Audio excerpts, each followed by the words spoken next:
Chers enfants de Notre-Dame-des-Neiges, aujourd'hui, nous allons aborder un thème très important, les ordres mendiants et leur influence dans la société.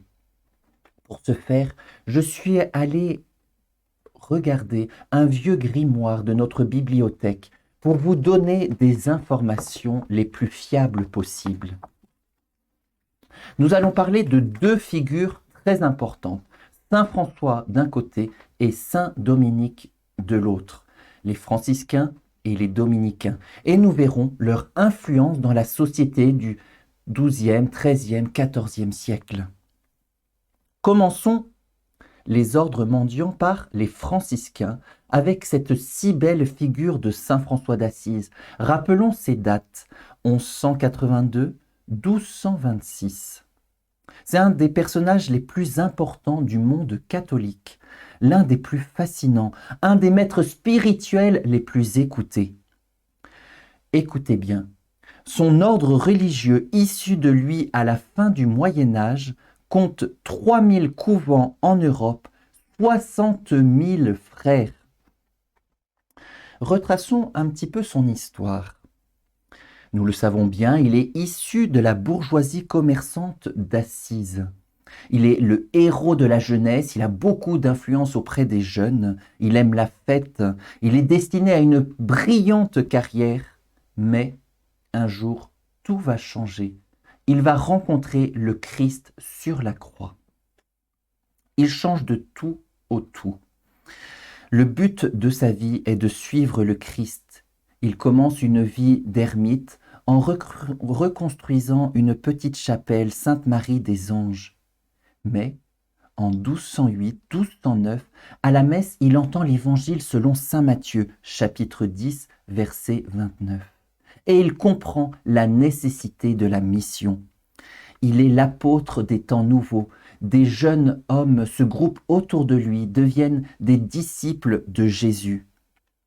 Il écrit une règle et il va même rencontrer le pape Innocent III qui acceptera cette nouvelle fondation. Des jeunes filles désireront également vivre de sa spiritualité, avec à leur tête Sainte Claire.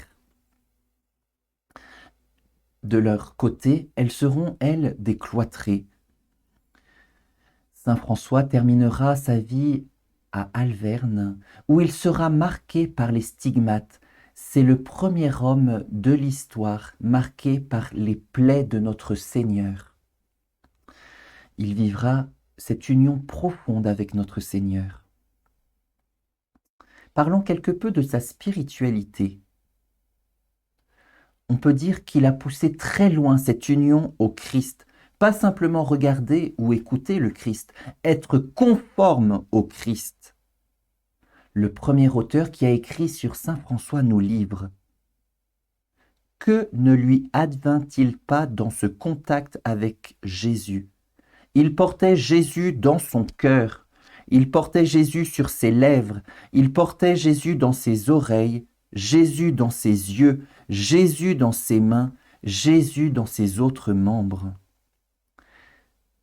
Et Sainte Claire rajoute, « Le Fils de Dieu est devenu le chemin que nous a montré et enseigné en parole et en exemple notre bienheureux Père François, ce véritable amant et imitateur du Christ. » Saint François imitait le Christ et désirait le faire imiter par ses frères et par les Clarisses et par tous ceux qu'il rencontrait sur son chemin.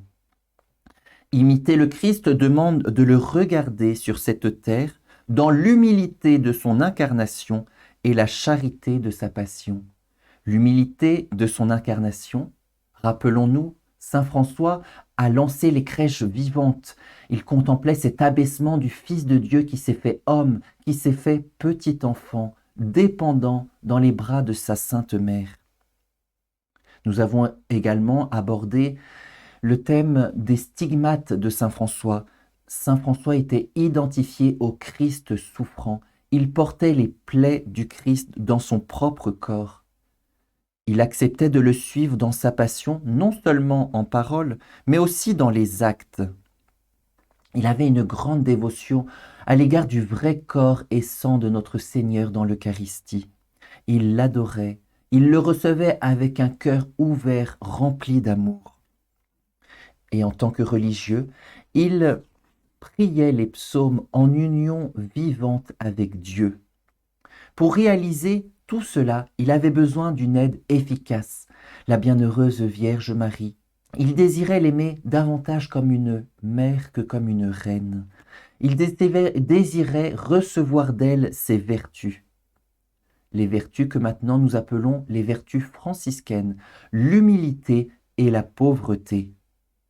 C'est pourquoi les franciscains, nous les appelons les frères mineurs, les petits, les humbles. François d'ailleurs, on l'appelait le petit pauvre du Christ, parce que il désirait imiter l'abaissement du Fils de Dieu, ne rien posséder pour être comme le Fils de Dieu. C'est pourquoi les couvents étaient humbles, petits, sans revenus, vivant de mendicité, nourris par la charité des hommes et de la providence divine. Par ailleurs, saint François désirait faire aimer l'Église. Il l'aime, il lui obéit. Il veut la réformer par la sainteté de sa vie, de l'intérieur, par une vie vertueuse et priante. Terminons sur les franciscains par leur influence, une influence considérable, un peu comme si, à travers saint François, le Christ était revenu parler aux hommes. Pourquoi? Parce que saint François a proposé de vivre l'Évangile, vécu à la lettre, de la radicalité de l'Évangile, par la pauvreté, par l'humilité. Les franciscains prêchent la pénitence et la conversion du cœur, et cela ébranlèrent profondément la société de leur temps. Ils furent à l'origine d'une avancée du monde chrétien dans le domaine spirituel. Les hommes étaient touchés par cette vie des franciscains. Pourquoi? Parce que plus qu'une doctrine, un ensemble de choses à croire, ils apportèrent un nouvel esprit. Un esprit qui revenait aux origines de l'Évangile. Jésus était contemplé comme un frère, comme un ami très proche, Marie comme une mère plus que comme une reine. Les couvents étaient établis jusque dans les plus petites villes. Ils quadrillaient l'Europe tout entière. À chaque couvent était annexé un tiers-ordre qui vivait, ce sont des hommes et des femmes qui vivaient dans le monde, mais ils participaient à la vie de prière. Ils avaient une grande charité entre eux, mais également à l'égard des pauvres, et cela rayonnait dans le monde de leur temps. Cela avait une influence considérable, et cet esprit de saint François, cet esprit des franciscains se développait. Maintenant, abordons les dominicains. C'est un ordre prêcheur. Commençons par la vie de saint Dominique. Il est né en 1170 et il est mort en 1221.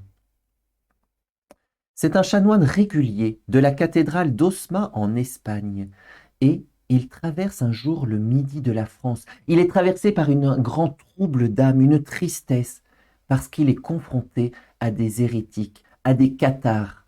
Les cathares se pensaient être les purs, ils portaient une robe blanche, ils se séparaient des autres chrétiens. Ils n'admettaient pas qu'on puisse faire pénitence, qu'on puisse demander pardon de ses péchés et d'être pardonné par Dieu. Ils étaient coupés de l'Église catholique. C'est pourquoi saint Dominique, de 1206 à 1215, prêche l'Évangile pour ramener au bercail de l'Église catholique toutes ces âmes égarées. Il réunit autour de lui des prédicateurs et même il établit un couvent de quelques jeunes filles cathares converties. En 1215, il va rencontrer lui aussi le pape Innocent III. Il accepte, ce dernier, le pape Innocent III, ce nouvel ordre religieux dédié à la prédication. En 6 ans, il aura fondé une soixantaine de couvents. Au début du XIVe siècle, on comptait 550 maisons. Saint Dominique, qu'est-ce qui caractérise Saint Dominique? Eh bien, c'est la charité pastorale du Christ, de son amour pour les hommes qui se perdent dans des voies fausses et à qui il faut proposer la lumière. Et c'est pourquoi, dans son couvent, il passe des nuits en prière, en s'adressant à Dieu, en lui adressant cette supplique. Seigneur, ayez pitié de ce peuple, que vont devenir les pécheurs? C'est, pourrions-nous dire, toute la vie de Saint Dominique. Quelle est cette spiritualité dominicaine? Commençons par citer leurs règles. On doit savoir que notre ordre, dès le début, a été spécifiquement institué pour la prédication et le salut des âmes. Ils prêchaient ce qu'ils avaient reçu. Ils prêchaient le Seigneur. Ils vivaient de Jésus. Ils annonçaient Jésus. C'est pourquoi, en premier, leur premier devoir, c'est la contemplation du mystère du Christ. Transmettre ce qu'on a contemplé, dira un célèbre dominicain, saint Thomas d'Aquin. Ils ont une part essentielle d'étude. La règle souligne 2 jours, 2 nuits, dans la maison, en chemin, étudier, non pas pour sa gloire personnelle, non pas pour s'enorgueillir, mais pour parler de Jésus à tous les hommes de leur temps. C'est pourquoi les couvents sont des centres spirituels, mais également des écoles, des centres de prédication, des centres universitaires. Ils ne développent pas seulement un savoir, mais une sagesse. Dieu connu, perçu en lui-même et dans ses œuvres pour les âmes. Toujours revenir à ce salut des âmes.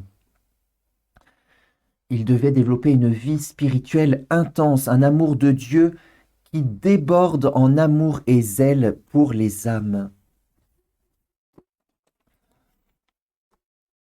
Leur but premier de leur ordre est l'évangélisation directe. Ils encadrent systématiquement les régions. Les couvents sont dans les villes. Chaque territoire est divisé elle-même en termes, confié à un prédicateur particulier qui parlait la langue du pays. Et les habitants étaient très marqués parce qu'on se déplaçait peu à l'époque. Donc ils recevaient ces prédicateurs avec grande joie. Ils étaient touchés par le message qu'ils annonçaient et par leur manière pauvre de vivre. Les dominicains ont une grande influence également parce qu'ils conjuguent la foi et la science. Il n'y a pas de séparation entre foi et science. Ils cherchaient une union sur le plan de la vérité, de la science et de la foi chrétienne, une unité profonde. Et c'est pourquoi ils ont eu une influence considérable. Mentionnons également d'autres communautés du XIIe, XIIIe siècle qui ont eu une grande influence. Ce sont des regroupements d'ermites. Nous avons les Carmes qui, au début du XIVe siècle, ont déjà 100 couvents.